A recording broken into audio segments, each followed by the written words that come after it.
在山西太谷的深山之中，藏着一座百年神秘城堡。它雄居山巔，三面全是懸崖峭壁，地勢險要，易守難攻。城堡內修建了數十間屋舍，佔地約7畝。相傳地道與暗閣縱橫相通，這裡曾藏有無數金銀珠寶。這座空中堡壘是清朝年間山西首富斥巨資打造而成。戰亂年代，它堪比一座堅固的小型軍事基地，既能庇護族人躲避兵禍，又能囤積糧草、存放家產，是一處功能齊全的隱秘防禦據點。如今這裡早已人去樓空，荒無人煙。接下來就跟隨我們的鏡頭，一同走進城堡，探訪100年前古人在此的生活模樣。大家好，我是婷婷。今天我們來到山西省冀中市的大山裡，在海拔1300米的山頂之上，發現了一個古寨。它的占地面積非常大，大約4600個平方米。這麼壯闊的古建築究竟是什麼時候建的？又是誰耗費巨資打造的呢？現在就跟隨我的鏡頭一起爬上去看一下吧。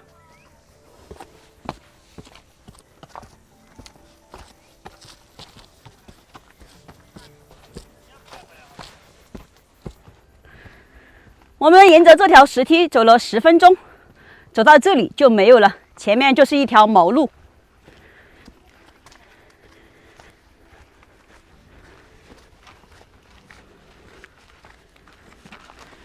这座古堡，它其實是山西首富，就是當地的晋商修建的。它修建於清朝咸豐年間。當時為什麼會修建這座古堡呢？是因為山西的首富，也就是晉商嘛，他的子孫後代特別的敗落，染上了賭博和吸毒，所以說當時就決定在這深山密林之中修建了這座古堡，用來幫他們斷絕這些陋習。據說當時是花了5、6年時間，耗費70兩白銀才幫這裡打造成的，是下了血本的。這只是它其中的一個原因。第二呢，是因為清朝咸豐年間時局動盪，土匪特別多，加上太平天國暴亂，差點推翻了清朝嘛，人人都盯上他們這塊大肥肉了。畢竟他們是山西的首富，這個首富當時好像是曹家吧，叫三多堂。你說這麼大一塊肥肉，誰不惦記啊？所以他們修建這座城堡，第二呢是為了戰亂時候躲避戰亂，還有躲避土匪，就把家裡的那些金銀財寶啊、糧食啊什麼的，都運到這山上。不過這個地方也是非常的隱蔽，是在山頂之上，很難被發現。对啊，那個時候這裡與世隔絕，深山密林，四周都是懸崖絕壁，只有這一條路可以上去。你看，這城牆都特別的厚實，從這裡就能看出來，他當時真的是花了血本的，70萬兩白銀。因為在這個地方修建這麼高的城牆，要花費不少的人力和財力，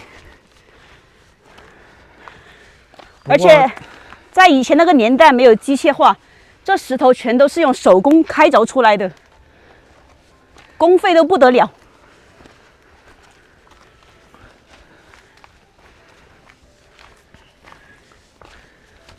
這就是它的大門了，是一個鐵門。這座門不用說，應該是現在嘛，現在的這些人修建的。他以前的大門應該是被損壞了，或者是不見了。沒有，木門在裡面。哎，這個門好難開呀。千善莊，據說這個莊園裡面應有盡有，五臟俱全，那些餵馬的地方啊，還有祠堂，還有公園。這邊也有一個窑洞，這應該是看人員住的地方吧？这個位置應該是當時看守大門的那些人居住的，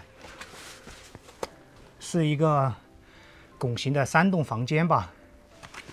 因為它這裡上來特別近嘛，需要站在這個城牆上面防禦敵人，就是守衛，相當於是守衛休息的地方。它這個門也沒多寬，也沒多大。走，我們往上面走。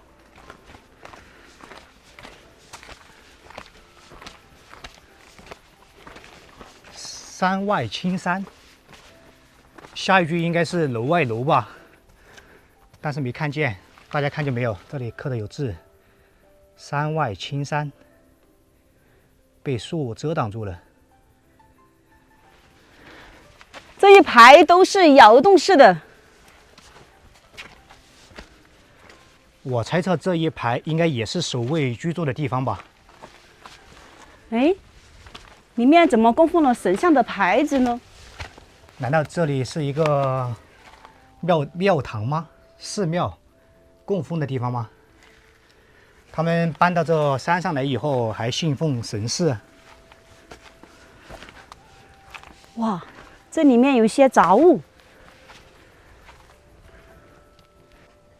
婷婷，你發現沒有？來到這裡以後，特別的涼爽。是的，一進來就感覺一股涼風襲面而來了。所以說，這個地方它也是一個避暑勝地。當時花費重金打造這裡，也是其中原因之一嘛。它這個地方總體來說算一個多功能用處的地方：一可以避險，二休閒，三還可以改掉子孫後代的壞毛病。因為這裡與世隔絕，他們想要下山，那真是太困難了。又有人把守看守。哦，這邊堆了一些雜物，是一些書籍。誒，還有光碟。以前也有電視機嗎？你不是搞笑嗎？這一看就是現代人堆放在這裡的，以前肯定是沒有這些東西的呀。哦，我們到這邊去看一下。啊，這裡面供奉的是神士。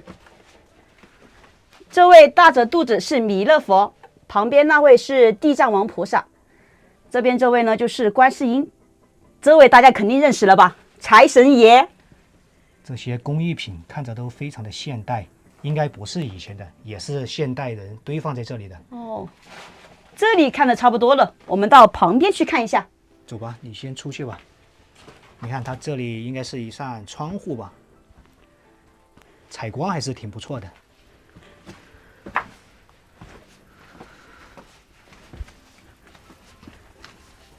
前面有一個出入口，我們走過去看一下。你看，從這個窑洞就可以看出，以前的門都是木質結構的。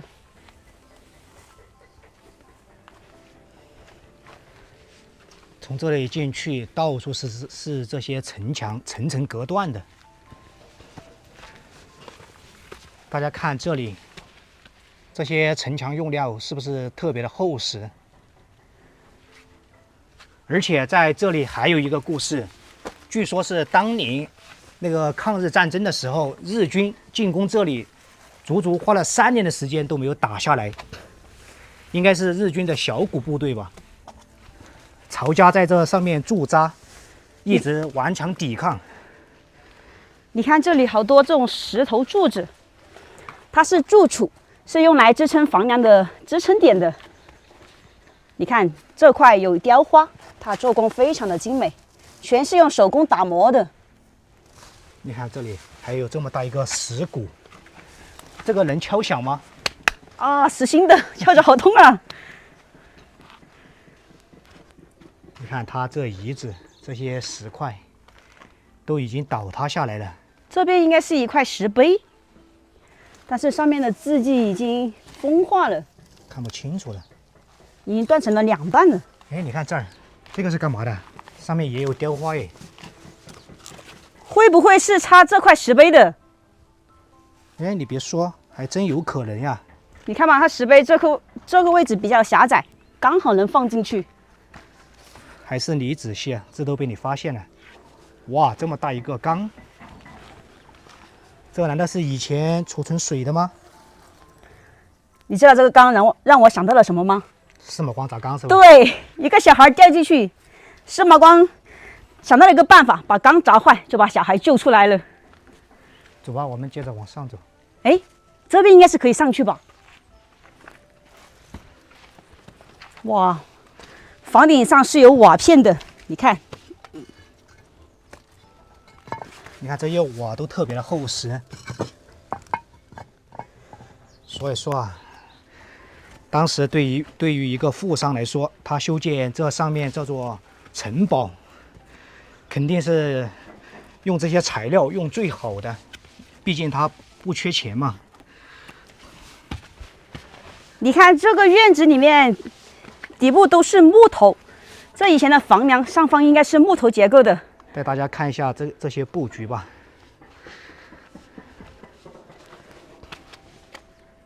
你說那個位置的缺口是用來幹什麼的呢？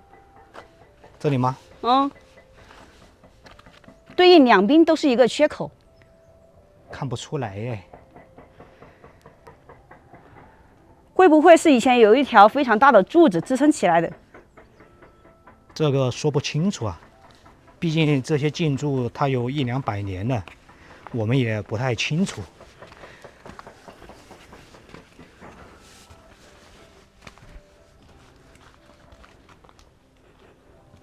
哎，甜甜，要不你走前面吧？這能下去嗎？好像不能吧。算了，我們還是原路返回，往前面走。這草叢裡，我還是擔心有蛇。那走吧，我們就繞過去。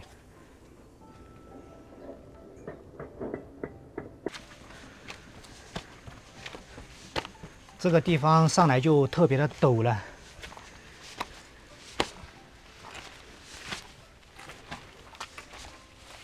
你知道他為什麼會修建這種台階嗎？為什麼啊？因為方便那些守衛站在這上面往下進攻，比如說用槍射擊，或者扔石頭啊，拋擲那些投擲那些物品。也對，士兵站這個位置就不會被敵人攻擊了，是吧？不是，他是站在上面往下。你看這裡有2米高，難道有很多人都長2米高嗎？對吧？他站在上面就剛好可以往下面攻擊。因為這是他防禦城堡的一種形式姿態。哦，哇，這裡面還是挺寬敞的。你這不開玩笑嗎？首富他建的古堡肯定是又寬敞又豪華，在當時來說絕對是1:1的。這邊也是一排的窑洞，因為這些窑洞都靠近城牆，就是那個位置嘛，所以說應該都是守衛在這裡面居住的。那主人家住在哪個位置呢？肯定是剛才我們過來的中間這些房子呀。哦，最隱蔽的地方。因為那個時候時局動盪，那些土匪啊特別的多。你看這個位置會不會是被盜墓賊給掏空的？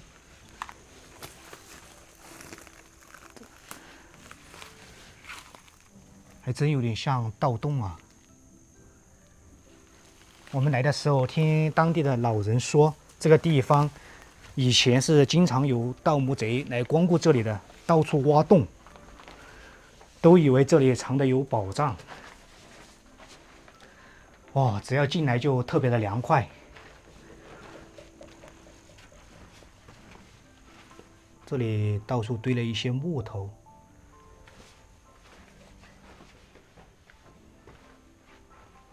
每一個窑洞的寬度應該都是5-6米。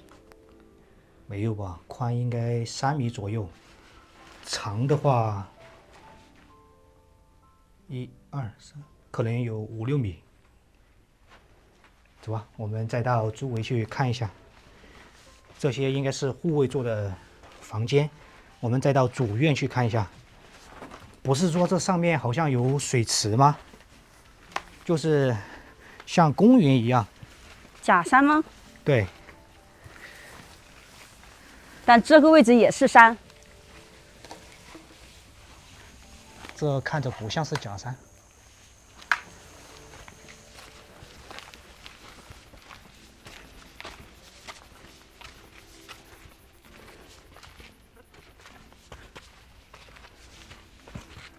以前這裡應該是一個房間吧？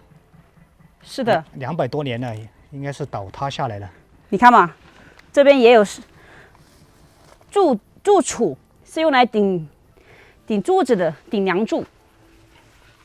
你知道它的作用是什麼嗎？防潮還镇壓髒東西的。因為那裡有一個樓梯可以上去。這裡難道就是主院了嗎？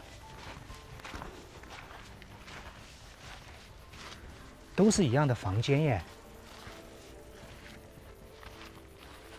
这木盖下面是什麼嗎？是水井嗎？哎，啥也不是。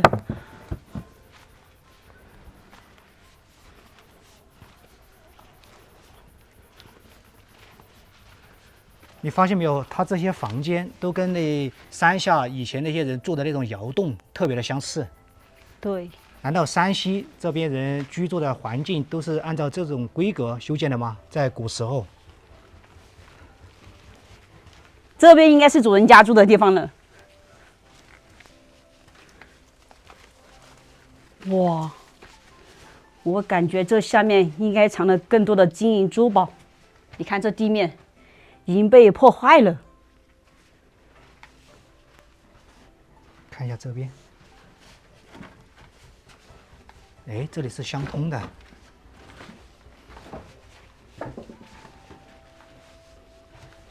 這裡難道是盜洞嗎？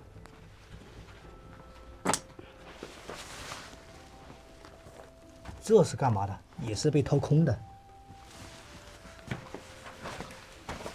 哎，照一下裡面，沒有搞明白這是幹嘛用的。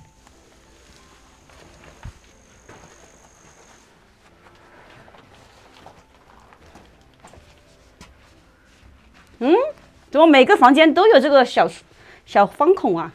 難道是排水的嗎？但是這個也看着不像啊。你看這裡還有一個，搞不懂。走吧。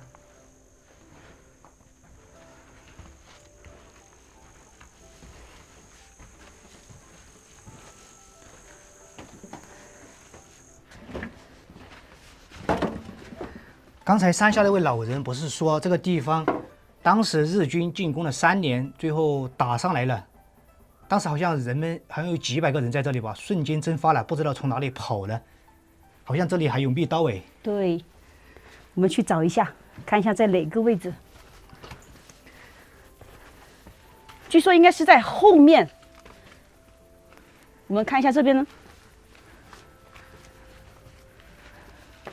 當時武器裝備懸殊那麼大，日軍都打了3年，所以說這個地方真的是易守難攻。哎，這兒可以上去。哎，哎，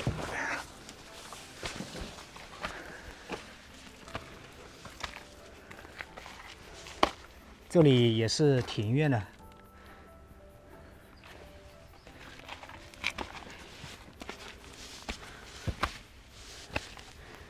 這上面就修的是城牆，防禦的垛口。看一下下方，让开，我上去看一下，小心哦！哎呀，我爬上来。哦，下面就是悬崖了。你說這個位置要是有敵人攻擊上來，怎麼辦呀？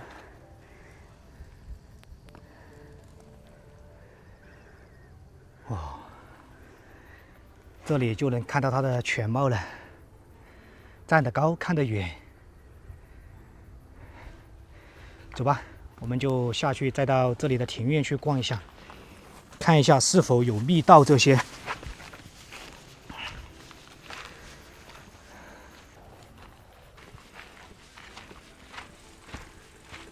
哎，這個院子裡竟然有一棵果樹，杏子樹。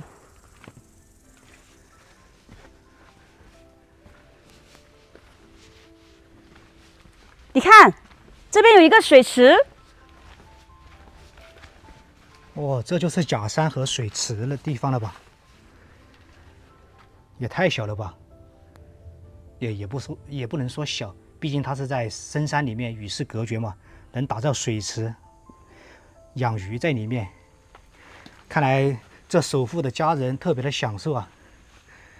就算來到深山裡面，把這些布局該有的東西他都得配置上。真的是麻雀雖小，五臟俱全呀，樣樣都有是吧？對，有錢人的生活我們是不會明白的，在那個飯都吃不飽的年代。你看婷婷，那上面看到那個石垛沒有？那應該是下雨排水的吧？我猜測應該是。這裡就是一個四方形的院子，左右兩側都是房間。看一下布局，應該和那邊是一樣的吧？都是一樣的布局。2個窗戶，一扇門。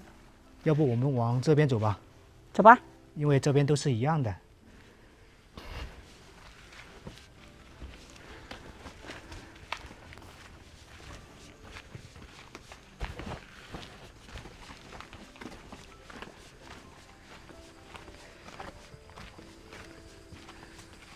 而且不是有人說這裡還有地下通道嗎？就是他們把糧食、金銀財寶堆積的地方，到現在都還沒有發現。難道是在某個比較狹小的入口，從那裡進去？你看這個位置像不像井？井應該沒有這麼淺吧？這就是一個小坑。那個位置看一下，應該是不是？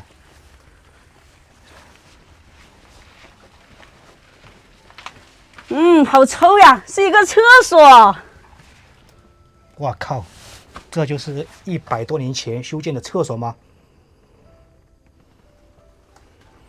和我們現在的蹲坑差不多是一樣的。我靠，好臭啊！臭氣熏天。哎呀，這怎麼可能？100多年前的旱廁到現在都這麼臭。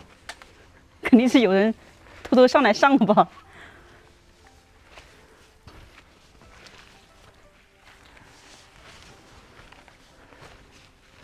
哇，這邊的窑洞已經倒塌了。下面都是些碎石。這些木頭也是從上面倒落下來的。你看嘛，我就說，它的房梁是用木頭做的，那麼大一根木頭。哦，你剛才說的那個位置，對，應該就是橫梁。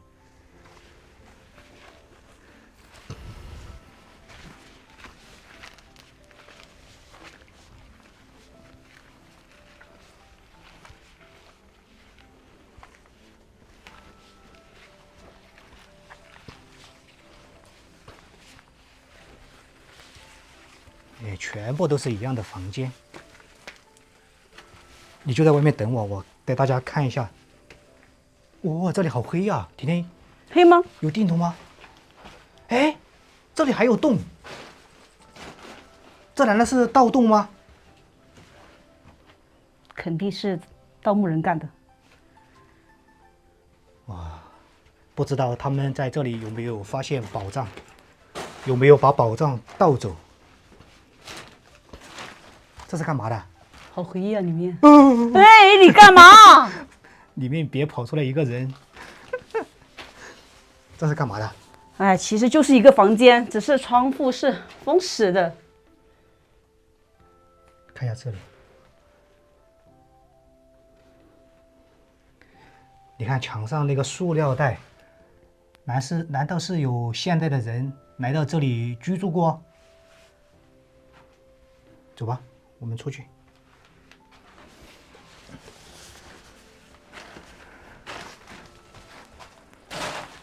你說有沒有可能那些盜墓賊當時來到這裡以後，他在這裡生活，一邊挖洞？有可能哦，因為以前的人修建房屋都有講究，都會在地底下埋上那些金銀寶啊什麼的。哎呦，倉鼠！你看那邊窗戶上有倉鼠，別一驚一乍的，嚇我一跳。好可愛呀！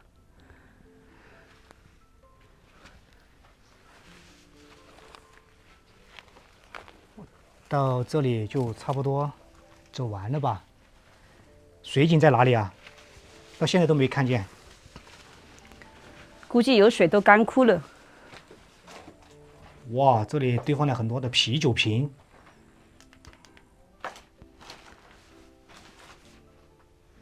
這邊呢？哎，這個是木門。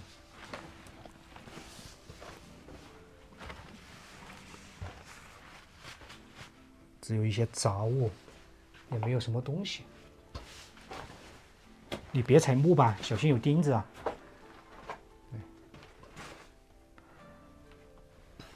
走吧，這裡面的布局大致都差不多，沒什麼區別。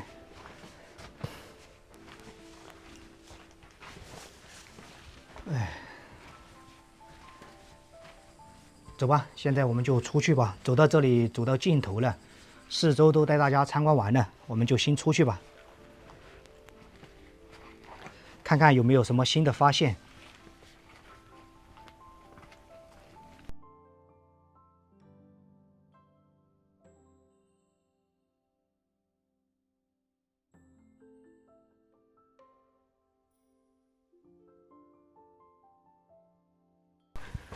我們又四處找了一下，並沒有發現水井。還有秘密通道。當時日軍攻破這裡以後，這裡駐紮的有幾百還是上千名中國人，不知道從哪裡逃跑了，不翼而飛。這個秘密通道到底在哪裡呢？我們沒有發現，應該是被那些房屋倒下來，或者被掩埋了吧。